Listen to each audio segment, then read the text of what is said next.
رسول اللہ صلی اللہ علیہ وسلم نے ارشاد فرمایا، الدعاء مخ العبادہ، دعا عبادت کا مغز ہے۔ خیر کے حصول کے لیے بھی دعا بتلائی گئی ہے، اور فتنوں اور آزمائشوں اور مشکلات سے بچنے کے لیے بھی دعا بتلائی گئی ہے۔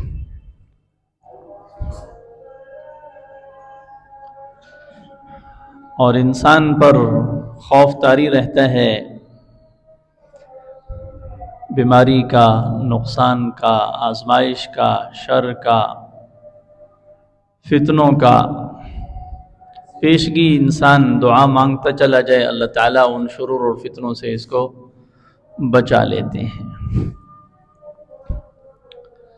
تو حال کا امر کیا ہے اور اس میں کرنا کیا ہے، دین کے اندر کامل مکمل رہنمائی موجود ہے۔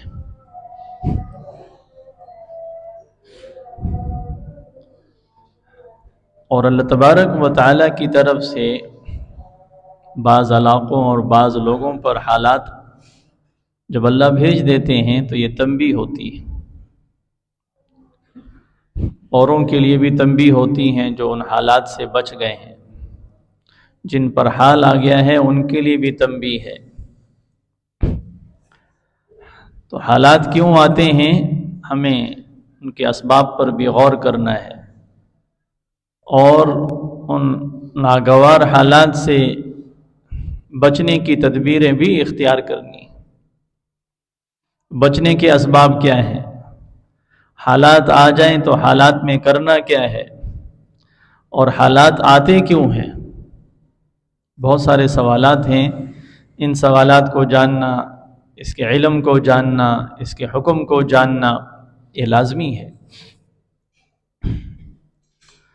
حضور اقدس صلی اللہ علیہ وسلم نے بعض اسباب امت کو بتلائے ہیں، یہ اسباب پائے جائیں گے۔ ان اسباب کی موجودگی میں پھر زلزلوں کا انتظار کرنا، سرخ آندھیوں کا انتظار کرنا، زمین میں دھسائے جانے کا انتظار کرنا، چہروں کے مسخ ہونے کا انتظار کرنا۔ یہ رسول اللہ صلی اللہ علیہ وسلم 1400 سال پہلے اسباب اور اعمال بتلا چکے ہیں کہ جن اسباب اور اعمال کی وجہ سے اس طرح کے حالات امت پر آتے ہیں۔ وہ متعدد اسباب رسول اللہ صلی اللہ علیہ وسلم نے ارشاد فرمائے۔ نمبر 1، مال غنیمت کو گھر کی دولت سمجھنا۔ مال غنیمت کو گھر کی دولت سمجھنا یہ ایک سبب ہے جس کی وجہ سے اس طرح کے حالات آتے ہیں۔ جب یہ عام ہو جایا کرتا ہے تو پھر اللہ کی طرف سے عمومی عذاب بھی آیا کرتے ہیں۔ مال میں خیانت ہونے لگے، دوسرا سبب۔ بطور امانت کے رقم رکھوائی، مال و دولت کسی کے پاس رکھوا لی، اس نے دبا لی، دے ہی نہیں رہا۔ قرض لے لیا ضرورت پر، واپس کر ہی نہیں رہا، حالانکہ وسعت کے باوجود، صلاحیت اور استعداد کے باوجود مال اور رقم واپس نہیں کی جا رہی۔ ہر تیسرا بندہ ڈسا ہوا ہے، جی رقم دی ہے وہ لوگ واپس نہیں کر رہے۔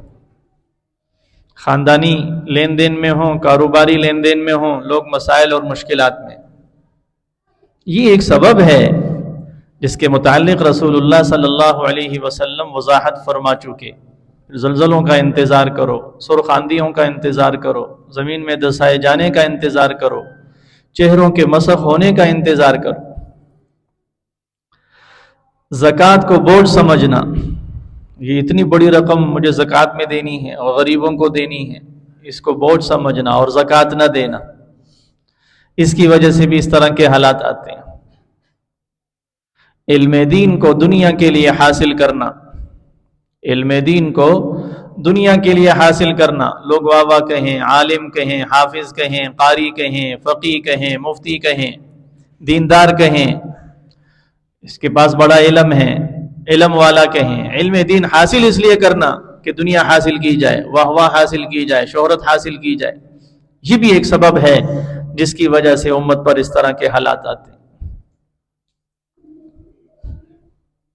رسول اللہ صلی اللہ علیہ وسلم نے ایک سبب یہ بھی ارشاد فرمایا، بیوی کی اطاعت اس درجے کی جائے کہ ماں کی نافرمانی، بیوی کی اطاعت بیوی کی بھی ہے، لیکن بیوی کی اطاعت کی وجہ سے ماں کی اطاعت کو نظر انداز کر دینا اور ماں کی نافرمانی کرنا، یہ قیامت کی نشانیوں میں سے بھی ہے اور اس طرح کے حالات کے آنے کے اسباب میں سے ایک سبب بھی ہے۔ آپ ایک ایک سبب پہ غور کریں، ہر فرد اچھی طرح جانتا ہے کہ یہ تمام اسباب میرے متعلقین میں، میرے اعزا اقربا میں، میرے گلی محلے میں یہ اسباب پائے جا رہے ہیں۔ ایک سبب رسول اللہ صلی اللہ علیہ وسلم نے یہ ارشاد فرمایا، دوستوں کو قریب کرنا، باپ کو دور کر دینا۔ باپ کے پاس بیٹھنے کے لیے وقت نہیں ہے اور دوستوں کے لیے وقت ہی وقت ہے، ساری رات وقت ہے، سارا دن وقت ہے، فون پہ وقت ہے، باپ ترس رہا ہے مجھے میری خیریت دریافت کرنے کے لیے، کچھ سیکنڈ کی کال ہی کر لے بیٹا، لیکن باپ کے لیے وقت نہیں ہے۔ تو دوستوں کو قریب کرنا، باپ کو دور کر دینا، یہ عمومی عذابات کے آنے کے اسباب میں ایک سبب رسول اللہ صلی اللہ علیہ وسلم نے ارشاد فرمایا۔ ترمذی شریف کی تفسیری روایت عرض کر رہا ہوں۔ مسجد میں شور و غل، دنیاوی باتوں کے تذکرے عام ہو جائیں، عمومی عذابات کے آنے میں جو اسباب ہیں، ایک سبب مسجد کی ناقدری، مسجد میں شور و غل کرنا، مسجد کے تقدس کا خیال نہ رکھنا۔ ایک سبب رسول اللہ صلی اللہ علیہ وسلم نے یہ ارشاد فرمایا کہ قوم کی قیادت فاسق اور فاجر کرنے لگ جائے، قوم کی قیادت فاسق لوگ کریں، فاجر لوگ کریں، جب یہ علامت پائی جائے اور اس طرح کے حالات پیدا ہو جائیں، پھر انتظار کرنا زلزلوں کے آنے کا، چہروں کے مسخ ہونے کا، سرخ آندھیوں کا، زمین میں دھسائے جانے کا، اور پے در پہ عذابات آنے کا بھی انتظار کریں۔ جیسے تسبیح کا دھاگا ٹوٹ جائے تو دانے پے در پہ گرتے ہیں، تو پے در پہ عذابات کے آنے کا پھر انتظار کریں۔ اللہ ہم سب کی حفاظت فرمائے۔ رسول اللہ صلی اللہ علیہ وسلم نے ایک اور سبب ارشاد فرمایا، گانا بجانا اور اس کے آلات عام ہو جائیں تو پھر انتظار کرنا عمومی عذابات کا۔ کون سی گلی محفوظ ہے، بلکہ کون سا گھر محفوظ ہے؟ اللہ حفاظت فرمائے، حرمین میں جاؤ تو حرمین بھی محفوظ نہیں۔ روضہ رسول صلی اللہ علیہ وسلم پہ سلام کے لیے جا رہے ہیں اور فون بج رہا ہے تو اس کی ٹونز کیا ہے؟ وہ گانے کی آواز ہوگی۔ طواف کر رہے ہیں، دوران طواف فون بج رہا ہے تو آواز کون سی نکل رہی ہے اس میں سے؟ رسول اللہ صلی اللہ علیہ وسلم نے ارشاد فرمایا، گانا بجانا اور اس کے آلات جب عام ہو جائیں تو پھر اس طرح کے حالات کا انتظار کرو۔ ایک اور سبب رسول اللہ صلی اللہ علیہ وسلم نے ارشاد فرمایا، شباب اور شراب سے مستی لوٹی جائے، شراب بھی عام ہو جائے اور اپنی جوانی کے خواہشات کی تکمیل کا بھرپور فائدہ اٹھایا جائے، تو جب معاشرے میں یہ چیز عام ہو جاتی ہے تو پھر عمومی طور پر اللہ کی طرف سے پکڑ کے اور ناراضگی کے اسباب بھی ظاہر ہونے شروع ہو جاتے ہیں۔ شریر لوگوں کی عزت اس لیے کی جائے کہ ان کے شر سے بچا جائے، اس کے اندر شر ہوگا، اس کی عزت کی جا رہی ہے شریر آدمی کی، اور شریر آدمی کی عزت اس لیے کی جا رہی